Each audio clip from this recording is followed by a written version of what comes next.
Hello, Albsterz here. Today we are reacting to the Final Fantasy XIV Social Hierarchy Explained. I've been wanting to watch this video for a while and we are doing it on stream. I'm hoping the lullas are going to be at the bottom. I really do hope we see them at the bottom. Let's see, shall we?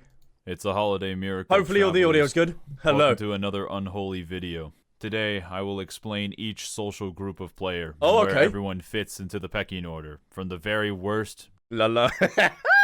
Come on, get your bets in. the absolute tippy top of the player That's gonna be bunny girls all day long. base. So without wasting any time, let's start with the bottom. The absolute worst people that you will encounter. Okay, the kinds of people who you are unsure if they're a human being or yeah, we give oh, whoa. Audio's peaking, chat. We don't need audio peaking. Oh no, what am I doing? No! pile of garbage that has gained sentience and joined your duty roulette. Lullas. These are the kind of players who simultaneously have no idea what any mechanic in the game does. Lullas. And have no idea how to play their class properly on top of it. Yes. The DPS players who don't AoE, the healers who don't even DPS but still manage to drop the tank, and they deflect any sort of mild criticism to playing like this with, "You don't pay my sub." Bro, this is definitely a lulla. I'm calling it. Thankfully, the game does put a little symbol next to these players so that you know what you're getting into ahead of time. I'm talking about mentors. Oh. Oh. Yes, we've heard about them. I'm not exactly sure what attracts people to this status, but the absolute scourge. We got some new mentors in the chat, we. No, I'm joking. I'm kidding. of the world are just always mentors. No. I'm pretty sure if Hitler was alive, he would have been a mentor in this game. After wondering why... That's a hot take. That's definitely a hot take. Well, let's continue, shall we? That shit-stained crown even exists. Oh, Bird King's I good. have finally pieced it together for you. They serve as a prime example of how not to play the game. Thankfully, this club is exclusive, so there's not too many mentors to encounter. But they do make up the absolute bottom of the social hierarchy. Moving up one step from the very bottom. Oh, the AF. No, these don't exist no more, though, do they? We have our peers, specifically in Lim Solo Mensa. Now, this is a class of players that are only just above mentors.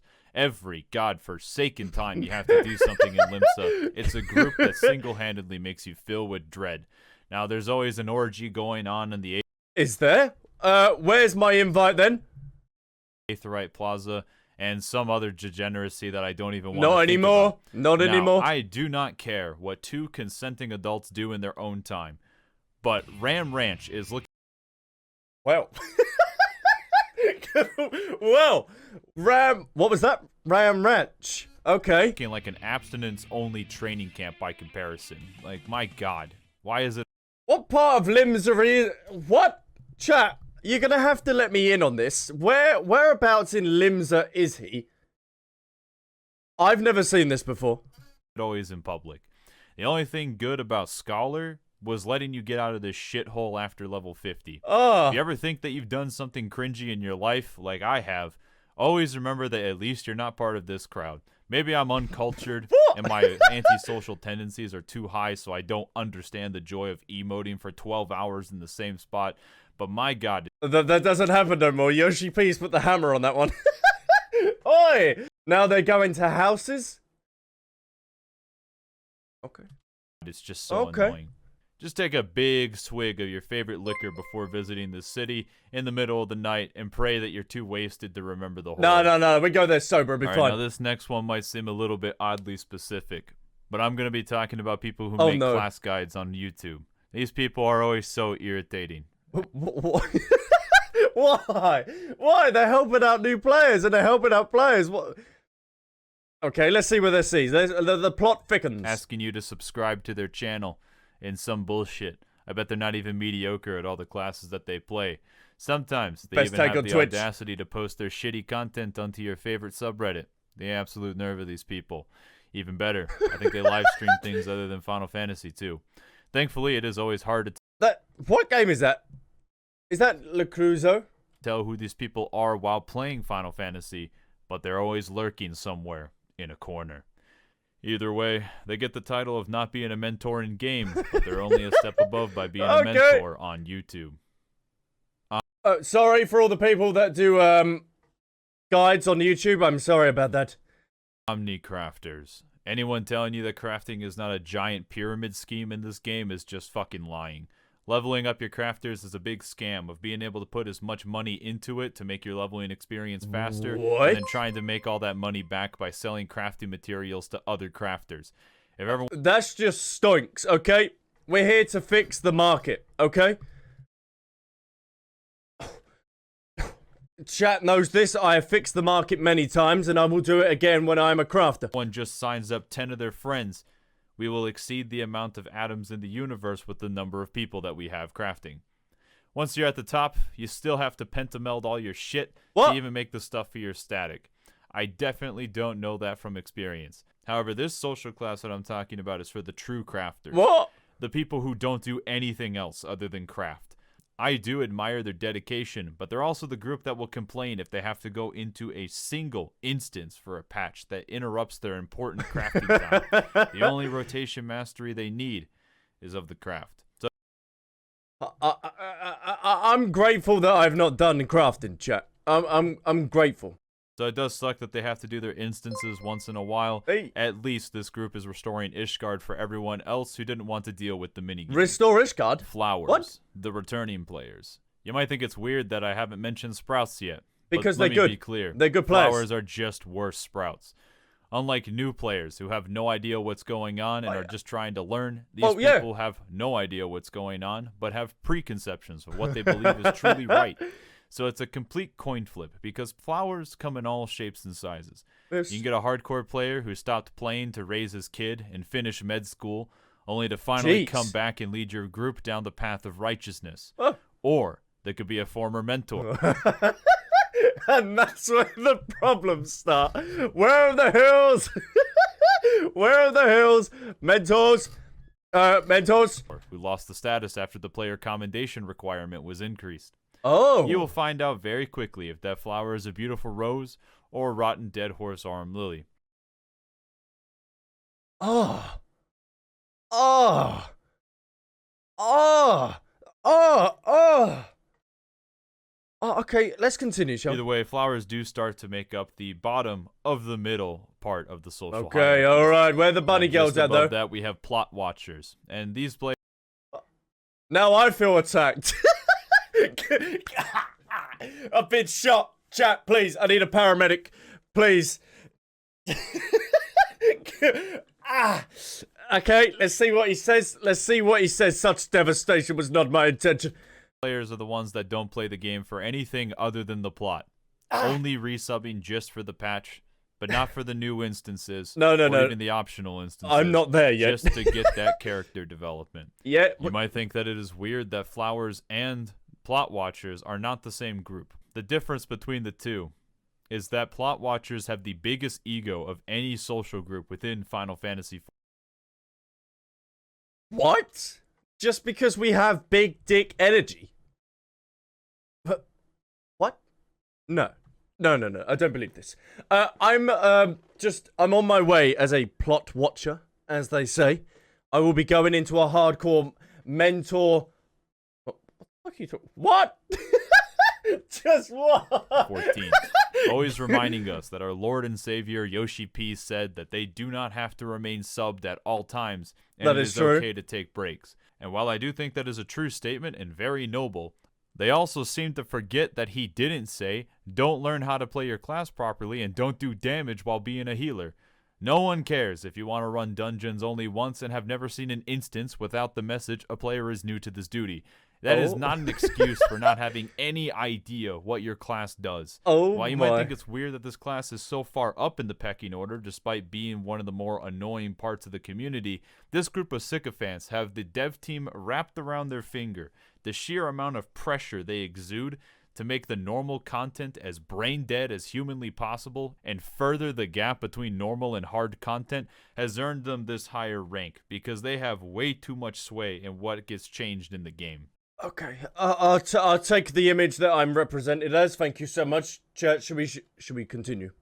All right, now we can talk about Sprouts, the new players. And while new players might feel a little bit self-conscious about themselves, I think in general the community always has a nice place in their heart for new players. Oh. Long before I was a jaded, cold-blooded animal in this game, I too was once bewildered and inspired by everything for the first time. Sprouts provide a gateway into that nostalgia that I don't think anyone else can really convey. I think we all chuckle a little bit when we see them die to the same shit that caught us off guard for the first time. Running away from everyone with a stack marker, or forgetting to turn on tank stance for just... No, we don't talk about that one. We don't talk about that. No. We're the best tank on Twitch. We let that know. Yes, I am a Sprout boy. Yes, we loot. He's attacking you, Albs. It's fine. I'll take it. Sprouts are nice. Exposed. No, for the story. Let's continue on, shall we? Just a little bit too long. Though you never really have to fear Sprouts. They're usually willing to listen for simple advice and are the people who are willing to try to improve. Yep. But a wise man once said, "Beware the Sprout who does not listen." Don't take everything that you hear from people as ironclad fact, but most people won't lie to you if they tell you to stack with the party.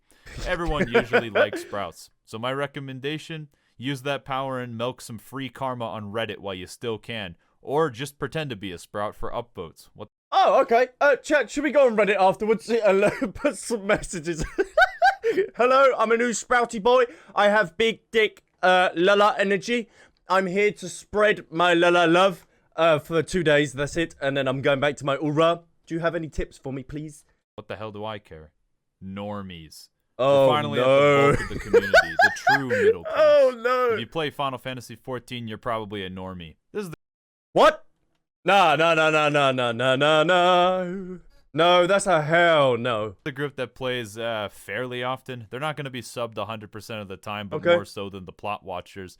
They will run weekly content and are usually just trying their best to do their rotation and do a good enough job, even if the content that they run is not exactly that hard. They are happy to help new players, but usually just say nothing in chat minus a greeting at the beginning and a thank you at the end. If they manage to really screw something up, they will make notes and adjust anytime they have to run that content later. They are the ones who are willing to stand on the platforms in Labyrinth of the Ancients and always go into the belly as a DPS on any alliance. Usually pretty relaxed to talk to, fine with being mediocre, but do have a tendency to shit on World of Warcraft, which is a pretty weird fixation. I never even played WoW, but man, this group makes me feel obligated to hate on it. Either way, normies do make up the bulk of the community and are pretty okay in general. Yeah. Now we can get to raiders. Oh, no. The people who run hard content every week. These are the people who are trying to gear up for best in slot. And they might not play it very often, but they don't need to, because they are only focused on whatever the current raid tier is. And they're most probably bald. Because they've lost all their hair through the stress of doing the raid, correct? Am I saying facts? Facts. If you have cleared one Savage raid, you're already probably part of the top 10% of the player base. What? This group does have a firm understanding of game mechanics and probably know how to play their class. Maybe. Maybe. While they don't make up the largest part of the player base, they do get to experience some of the most involved content and honestly some of the most interesting. Yeah. Thankfully, they do still get something thrown at them every now and again, but we don't get 3 ultimates per expansion, so oh well. Now you only get 2, didn't you? Free-to-play players. F2P players are honestly intimidating for sub-payers. Did you see that free-to-play guy that spent... He got every class to level 60 in the free trial. It was nuts. It was nuts. My turn to be attacked. Oh, you are Ultimate Raider here? I've never played WoW. I also don't have the spare time in my life. Can't be asked to say yeah or nah. That's understandable. 1 ultimate. What? There's 1. Lots of people do that. The chat free-to-play enjoy. While some free-to-play players probably feel like they owe some debt to the people who actually pay to play the game, why? In reality, free-to-play players are under no obligation to sub-payers. Oh, They yeah. enjoy Heaven's Word and are probably the only people who even know what an optimized level 60 rotation looks like. That's very This group true. has managed to maximize the content that they have access to the absolute limit. Stoinks. Leveling everything to 60, running the content that most players who started playing since Stormblood probably never even heard of. In fact, True. most don't even know that there's a whole 2 additional expansions beyond what they have access to. In many ways, they're much more intimidating because they probably put in more hours than the people who paid just to be able to experience the plot every single patch. The only downside for them is that they have no friends. We have now... Whoa! Where did that come from? It was complimenting. It was like he was making the video and he looked at the script and was like, no, I've been too nice. I've been too nice for the free-to-play players. I've got to give him a little bit of an uppercut. Like, damn, another hot take. Jeez. Dar, thank you so much for the follow. And Rota, thank you so much for the follow as well. They come out of nowhere. Now finished talking about everybody in the middle class of Come the on, social where hierarchy. are the bunny girls? Now it's time to start talking about the billionaires and the people who actually control the entire social structure of Final Fantasy XIV. Okay. We begin by talking about Yoshi P. He has his entire tier dedicated to him. He is Jesus Christ himself. This man has founded his own religion, died for our sins, solved world hunger, and even found the cure for coronavirus. And despite all... Has he? Well, where is it then? Get on with it then, Yoshi. all these amazing accomplishments, he can never be the top of the pecking order. And this is because he does not want it. He did manage to save this game from the brink of death, though. But at the same time, he has limited his power. Because if he became any stronger, not even God himself would stand a chance. Damn the community worships him. You probably respect him. And he is the one who will fix all of the bugs in Cyberpunk 2077. Ooh, that does need a recovery team, and that does need it pretty fast. Oh, it's such a shame with Cyberpunk. It really is. All that's left is for him to purge mentorship. Now, right above Yoshi P are going to be interior decorators. Now, have you ever heard of Housing Extreme? Well, these players run freaking Housing Ultimate. The amount of dedication and luck required to get a house in the first place is already bad enough. These players interact with this awful, clunky decorating system and make the most beautiful interior decorations that even Frank Lloyd Wright himself would be proud of. I don't know who Frank Lloyd is. It is a little bit clunky with the interior decorator. Tataru, yeah, Tataru was the one that got the FC house. So chat, spam the love in the chat for Tataru. 8 hours in trying to get that house as well. That was nuts. I have no idea how they do it. If you ever go randomly through the housing districts, there's always a chance that you'll find a house that just overwhelms you with emotion. The good kind of emotions, Well, can you yoink people's houses? They have all the crafters and gatherers leveled up to be able to make exactly what they need. Wow. And I wouldn't be surprised if their planning is down to the micron. The only thing I can say almost for certain is if they decorate their digital house as well as this, their real-life house probably looks like shit. Or, what's the word? Minimalistic, that's it. All their house is minimalistic. It's literally like a kettle, a teacup, a laptop on a TV stand, a rug, and stuff like that. Still, they do manage to make their ways up into the upper echelons of the social hierarchy. Okay, respect. We are now almost at the peak with hardcore raiders. And this is the type of player who's going to strike fear into your soul. They are born from the game code. Their living spaces are located in the basement of Square Enix's headquarters around the globe, just for a better server connection. Hell yeah. Somehow, in spite of their human limitations, they managed to play better than an AI designed to play the game. A person with their brain hardwired to the computer could probably not play as well as them. They are the outliers on parsers. Not that they even need the parsers. Parsers need them. I don't know what that is.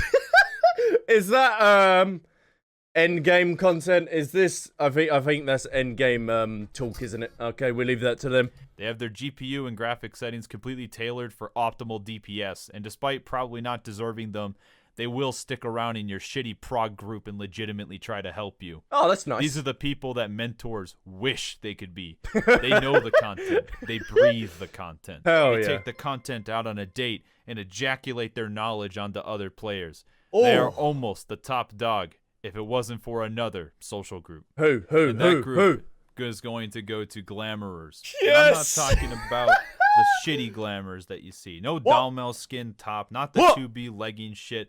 I'm talking about the crowd of players that are... Now that... The 2B leggings, they are top tier and they are allowed, okay? And grey tracksuit bottoms as well, because we know. There